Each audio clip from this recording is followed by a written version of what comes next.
Kutney, and welcome to Emwigsters Bookshelf. This is Ink and Inspiration, a series where I chat to authors about their books, their creative journeys, and stories that behind the stories.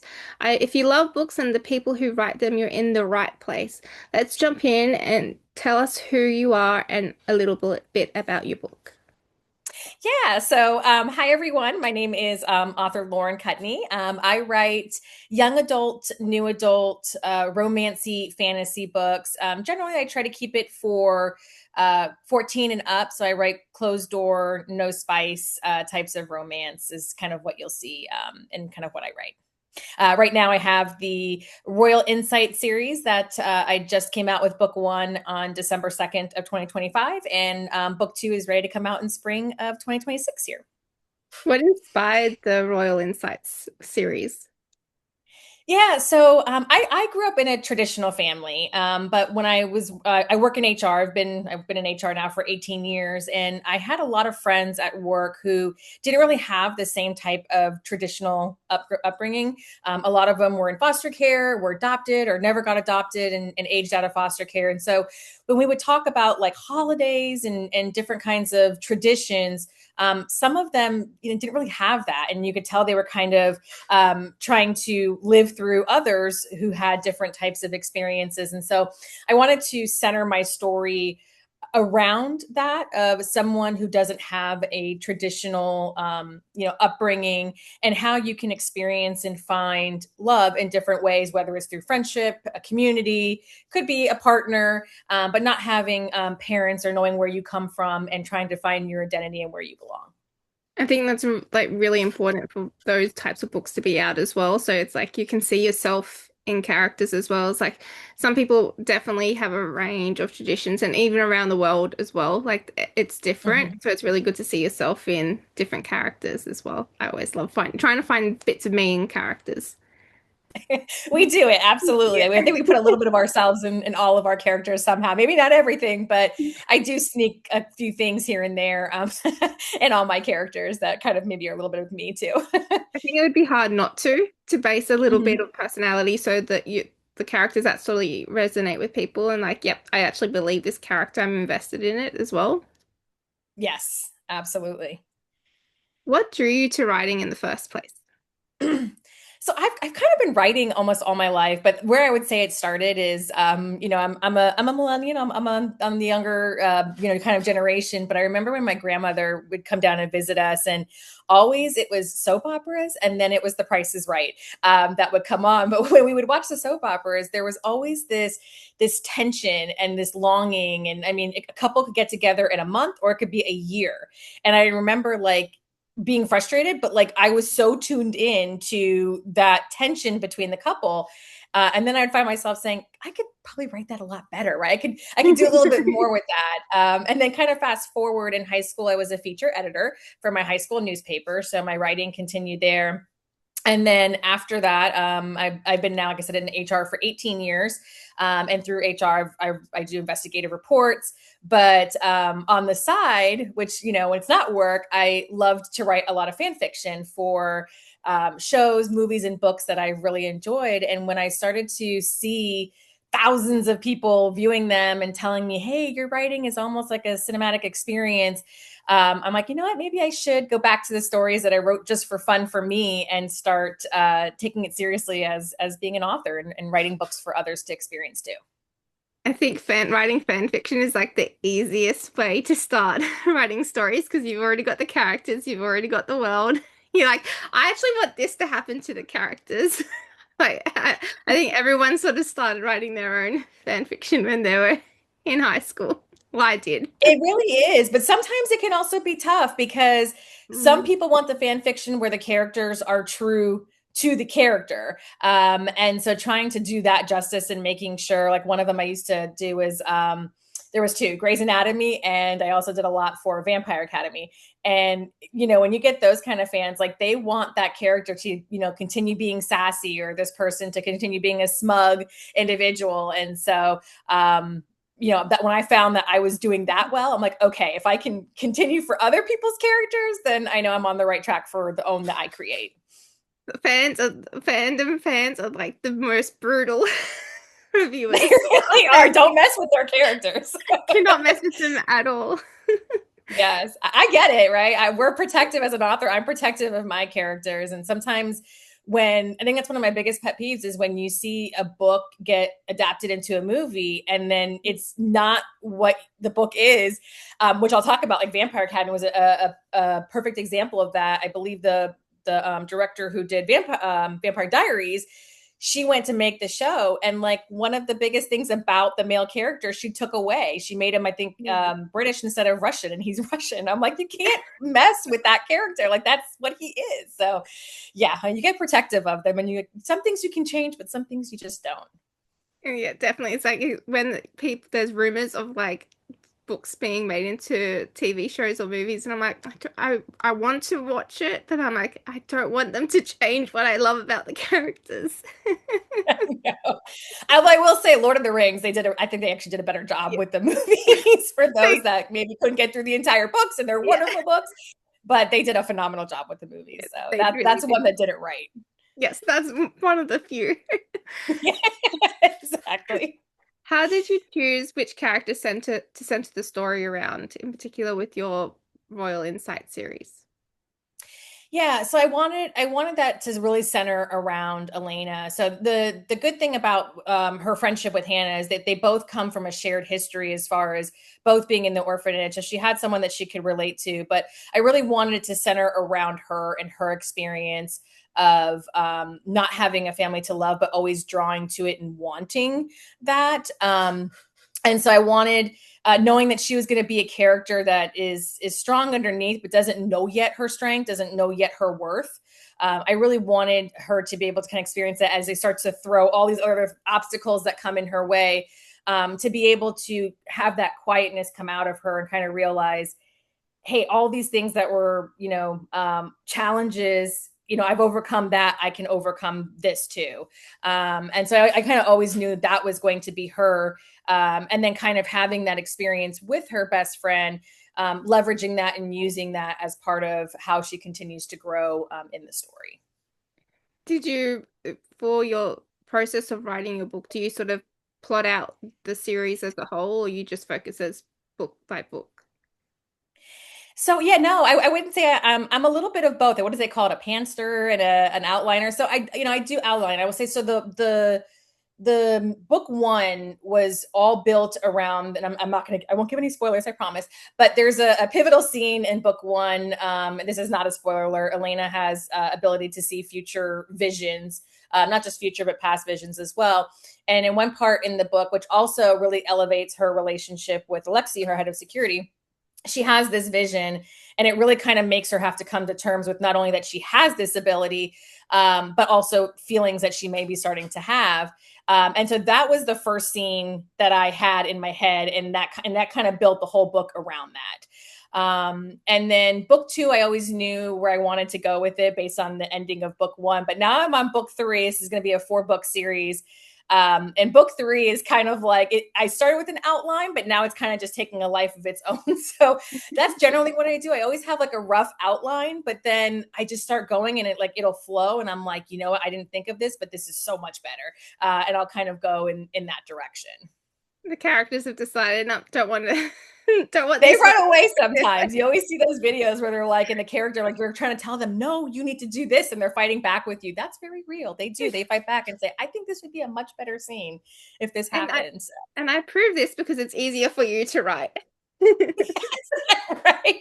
That's one of the reasons I actually love the romancy fantasy world, compared to other genres. I mean, I love all the other genres, but when you're a romancy fantasy world, like you get to build it, like, right? Like anything goes in your world, versus if you're talking about a real place, like you have to do all that research to make sure that you do justice to it. But in my world, like, it's a fictitious country. I can do whatever I want with that country, make it however I need to be. And that's what gives you that freedom to just kind of be able to write and be like, you know what, today this country's going to be this, and kind of put it from there. So that's what I love about the genre I write in. I think that's what but makes fantasy really fun to read as well. It's like, actually, I want to step out of this world. I want to go into a different world. Thank you. Don't want to Absolutely. write That's my anything. goal as a writer, right? Like we all have stressful lives. Like at the end of the day, I don't want reality. I want to be able to step into this world, step into somebody else's problems, and watch them go through it than me having to live in mine. Or, like I said, working in HR, I kind of, solve other people's problems all day long. So it's kind of just nice to be able to step into this, crazy fantasy and be able to kind of ride along with those characters. How do you go about building your world when you're before you even start writing? Yeah, so I think it really comes about like what is it that I want to get, and what is it that the characters are going to face. So for Elena in this one, not only is it that a challenge that hey she's this lost princess, but she's also coming back to a country that once thrived under her parents, and since then has been kind of in turmoil. So I knew when I created this country. That it wasn't going to be all sunshine and roses and fluffy clouds and where everyone's prospering. It was going to be a little bit of a she's coming into a kingdom that's crippling and falling apart, and her subjects are not fed well, don't have the money, and then she's got to come in and try to fix that piece of it. So I knew it was going to be to the point where there's potential there, but that potential is going to be based on the decisions that she makes and what she can do to step into it. So, in some ways, a little bit of reality to right now into kind of what we're facing a little bit. Yeah, that's kind of what I saw when I was building the world there. What about your character building? Did you do much before going into writing, or did you sort of, as you were writing, get to know Elena much better? Yeah, I would say I had the basics, right? So I knew, like, with example for Alexi, he's this, strong, stoic, by the book individual. But I always knew there was going to be something, in him that drives him to be this individual. And then it kind of just took a little bit. It just kind of went on its own a little bit, right? So I knew those were going to be the things, but then kind of diving into the story and then what made it what I ended up adding to it, right? So what caused him to, not want to deviate from the process, to always be on it, not have emotions, don't feel. And so that kind of just formed as I was going, as I started to write with more with Elena and she would start to share things. Then I figured, okay, this would be cool if he had this. And it was another way for these two characters to be able to connect and kind of build that relationship. So by the time at the end, when you're starting to see that it feels real, it feels honest. You're not just like insta love. I'm not a fan of insta love. Not that it's wrong for anybody, but I want the characters to work for it. I want that foundation to be there and it to slowly kind of build as time goes on.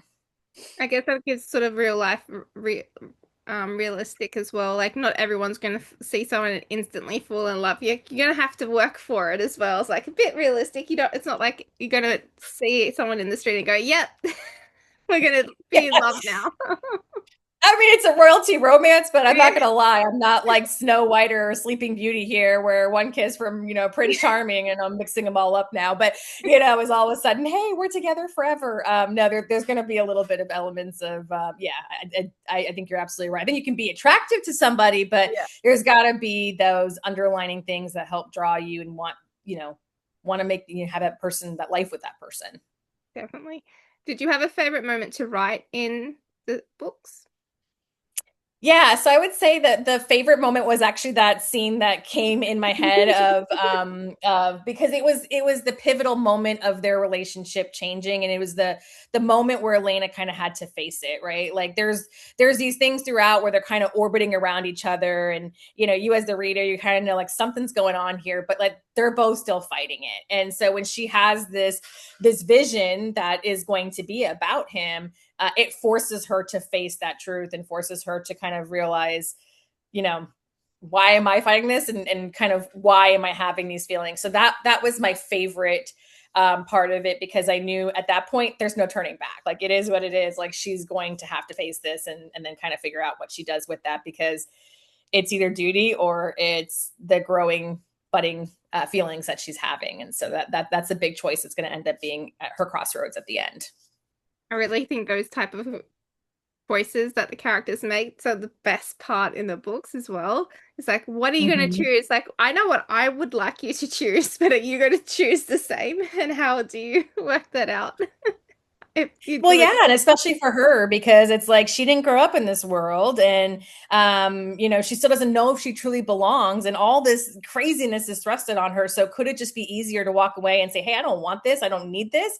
And choose something else, or is that fight, that never want to give up, is that duty to know that you could do better? Is that what will drive her? And so yeah, I'm like you. I like that. I don't want easy. I want it to be Same with her. messy. Like, that is and good. yeah, I want them to go on that journey with them, and that's the biggest thing of what I like is making sure that the characters feel relatable. That when they make their decisions, they're not easy, they're messy, they're it's turmoil, it's all that. Like I want the readers to feel that as well when it happens. Yeah, the best parts of books. Has writing and publishing a book changed the way you see yourself? It has. You kind of like just write it and you're just like, okay, this is gonna be great. And you think you're gonna love it. And like I said, you kind of that's one of the great things about when writing a fan fiction, because you get that instant gratification of like when you write a chapter by chapter, someone's reading it, you're like, yes, I'm on the right path. And then you go through editing and it humbles you so much because you're just like, hey, what I thought is fantastic. They're like, yeah, this is more exposition, or you could do better here with dialogue, or whatever it may be. And so it really did it going all the way from beginning to end. I think it really strengthened how I write. And I think it strengthened not only overall, just like me as a dialogue. I've always been told my dialogue is really good. It's a strength of mine, and kind of just going through this process from beginning to end. I think it just kind of segmented that, and what kind of keeps me wanting to go forward and continue to create these types of pieces for others to be able to kind of be a part of too. I think if you nail the dialogue, everything else is a bit easier because that's like the real part you believe the characters as well. Yeah, it really is. I went through a workshop where it was all about dialogue, and they're like, "Can you write a scene where you can't give us any information about, like, you can't kind of give that little bit like, oh, they sigh or they do this, and the dialogue has to speak for itself." And so that was such a really interesting um, exercise, and it just proved, like, to your point, like you can get dialogue across without having to add all the fluff. And if it's there, then the reader will pick up on it and understand it. And so that happened right towards the end of the editing process. And as soon as I came back from that workshop, I was like, I'm going to go back and fix all this dialogue and kind of do all of that too. So I felt that was a big win in kind of, going through from beginning to end. I think you're never going to stop learning and improving the craft. It's like one book's not enough. You learn something new for the in the process It for the really is. I mean, even right now on book three that I'm on and writing it, because like I said, book two is done, but it's like even with book three, I still am learning, and I'm like, okay, I'm like here, I'm like, you know what? I could have done a better job with talking about the powers or connecting the powers. And so, yeah, I feel like you always go back, and I think you have to. I think when an author is not open to suggestions or like better readers or editing process, even as difficult as it can be sometimes, I think that's when the work can suffer. I think you have to kind of be open to that feedback, and you have to be open to, you know, where it could be better. Because I think honestly, readers, editors, all of them, like they just want the work to be better for you as well. And Mm. so I think once you come to terms with that, then those are the most successful authors. Yeah, it's the toughest part. So you don't want to It's, but I love it, good or bad. it's I the want best part. to know. Are there any books or authors that inspired you to become a writer? Yeah. Well, my favorite book is Pride and Prejudice, also the 2005 movie. So I really loved, Jane Austen. She was one of the ones I just nailed it as far as dialogue. You could just feel it. I also really enjoy Suzanne Collins. Huge fan of The Hunger Games. Really, why I kind of wanted to focus on more of that young adult romance, fantasy, that kind of type of era. I think anything that she writes is super amazing. And then I mentioned before the Vampire Academy series from Rochelle Mead. She's another one that I just think she does a terrific and fantastic job, especially with series, Mm, how she just keeps it interesting. So yeah, those are always authors like I auto buy anytime something comes yeah. out. Those, like, I definitely remember always wanting to reread Vampire Academy. It's like nothing else. Vampire Yeah. Academy. Did you ever read the Bloodline series? Because that Yeah, it was was really good. awesome too. Love And like it. I more know of she that, hasn't done please. anything in a while. He's like, I need more, please. I know. She always keeps saying she'll revisit. I'm like, I'm here for it, right? Like 25 books for the Vampire Academy. I will get every single one of them. We'll buy all the special editions. If you do the special editions, we'll get everything. They had a special edition I really, really wanted. I think it was she collaborated with someone and there was only like so many of them. I want to say it was 100 or less. And fortunately I didn't get it. But oh my God, it had like all these like illustrations and things in it. And I was like so bummed when I didn't get that one. But yeah, loved it. The best series. What advice Mhm. would you give to a writer working on their first book? And if you were given any advice? Yeah, so I would say just don't give up. I know it's always like the easiest thing someone says, but it's hard. It is. I mean, there will be, and there's times where you're just like, I don't know where this is going, and that's okay. But just write it down and you go back to it. Actually, in this book, I was kind of doing the same thing in the first one, where I'm just like, I don't know where this is going, and this is getting so frustrating. And I don't like this scene that I wrote. And the biggest advice I got was take a breath, step away, because I'm very like with my day-to-day work, like I don't have time to just sit on something. Right, if I sit on something, it can escalate and be bigger and then really get out of hand, so I have to resolve conflict, all these kind of issues right away. And so translating that into author work is difficult. Like you want to just bang out the book and get it done, but sometimes if you just take a breath, let the scene sit and then come back to it, it becomes even better. And that happened to quite a few scenes in the book where I didn't have them at first. And then I sat on it and I was like, you know what, there could be a better scene here, with Elena and Alexei. And one of them was where they start to get to know each other, or when he actually tells her about her being a lost princess and she has these abilities. That wasn't there in the beginning. And then I came back and I'm like, you know what? It would be better if it came from him and then he would be able to do this. And so by kind of stepping back and taking that breather, it kind of brings to it. So just get it down there. And then if you feel it's not working, step away, come back, and, with a fresh mind. And when you do, it ends up making the story so much better. And don't try to rush to get to a timeline. I mean, I know they're out there, but really, I think when you rush it is when the story and the creativity can kind of fall apart. You sort of can tell as well when like the authors is like keep on smashing out the books and they haven't had time to actually like step away from the manuscript. It's like a bit of time, but yeah, but that's the hardest thing to do because you do feel the pressure of deadlines as well. It's like, okay, I get it, but to allow yourself to have that sort of breathing space is also kind of opponent in everything outside. Yeah, because then you start to have your characters make decisions that I don't think are what they were supposed to do. And I'm not going to call out one really popular series that I liked. And then when the third book came out, it was like the decisions that she was making, I'm like, this kind of felt like it was rushed. This kind of felt like maybe you had a blockbuster hit with it. It was at the time when all the great books were turning into movies. You had Twilight, The Hunger Games, all that was kind of out. And then this one came out and it was just like, by the time we got to book three, and then where her decisions led her to, it was just like, this doesn't feel like her anymore. And it really did feel like, was this, publishers pushing to get that other book out so then the movie could be made. And I feel like that when that happens, you lose it at that point. I think you can also see that with authors with the tropes, like popular trending tropes as well. Like you can see like multiple authors coming out with the same ones as well. It's like, do you really want to have that tropes and that genre, or is you being told to told to write? Yeah. And perfect example, enemies to lover. That's like my number Yeah. one favorite trope is enemies to lover. But like literally when they go from enemy to lover on page two, I'm like, that's Yeah. not enemy to lover. That's like, okay, you and I didn't get along for a page and now we got along. I mean, I want like the whole book almost to where you're enemies and then now you're lovers. Like, Something, so yeah, when you something, see stuff like that, it's like, something right at the end has changed your mind. That's in enemies to yeah, lovers. Well, right. it Or happens in slowly, the like second I book. think Powerless does a good job with that. I think where there's that tension the entire time, but he'll do little things slowly throughout that you kind of it makes sense. But yeah, I agree with you. That doesn't make much sense. It doesn't. What do you have a writing favorite writing snack or drink? Oh man. So typically you'll either see me with water or a can, like a diet can of soda when it's Diet Coke or Diet Dr. Pepper. I'm not a big muncher when I eat.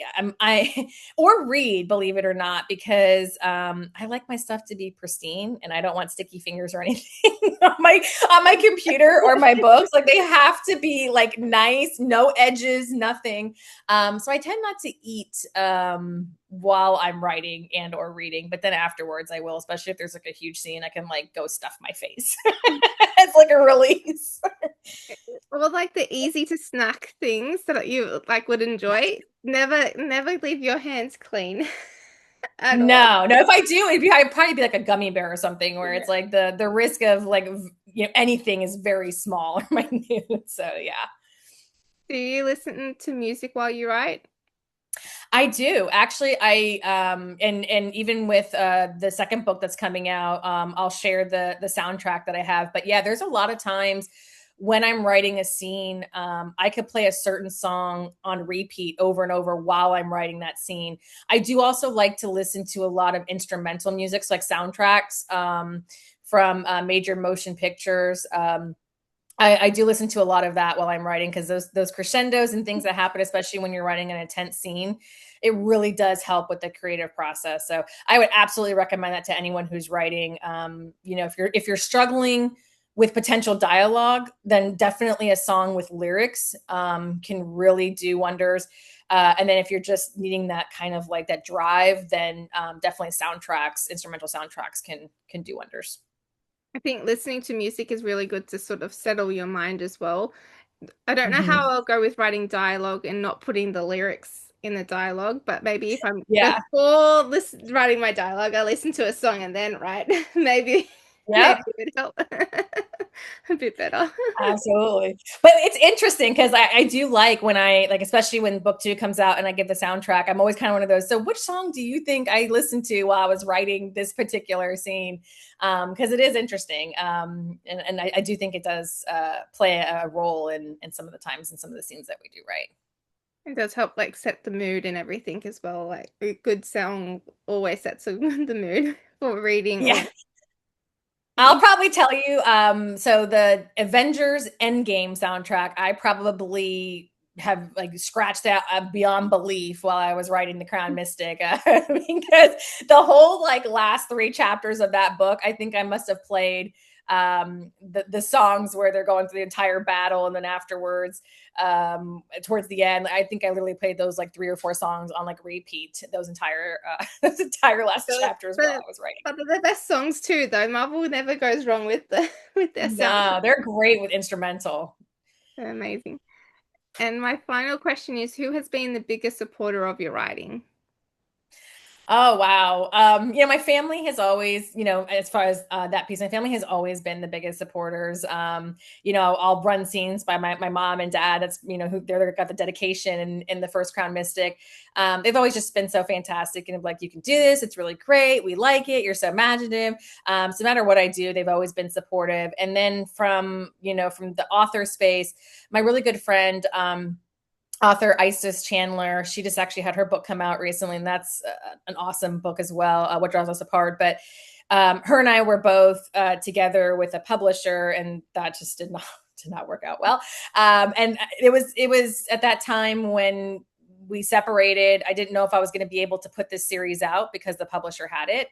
And I kind of lost what made me love this series and kind of was going to have to step away. And then through her support and her kind of reading it and kind of being an editor to it as well, it just brought me back into going from, okay, I'm going to step away from this series to now it's going to be a full blown 4-book series. And so I can't thank her enough for all her support as well. And just kind of, just keep going and just recommendations. Like I said, kind of being that editor, better reader too. There's so many scenes in there that came from her recommendation as well that, it wouldn't be what it is today if I didn't have her support.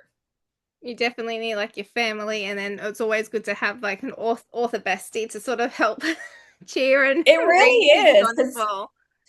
Yeah, because they have your best interest at heart. They know what it's like to write a book and go through the editing process. And so and they know you. They know your style, they know what you're trying to convey. And so yeah, absolutely. If you have a good friend that's an author and you know has your back, they make one of the best to run all your ideas on because they want to see you succeed just as much.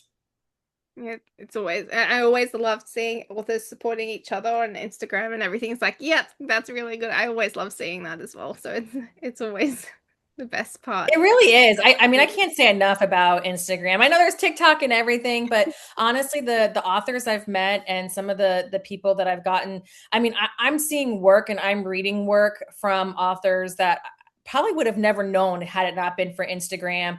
And some of them are just, I mean, it's amazing. And they're all indie authors as well, and it's just so nice to be able to kind of find these authors when you don't have a major publisher behind you kind of pushing the work out. And I can't be so I'm just so grateful to be able to find them and get to read their work as well.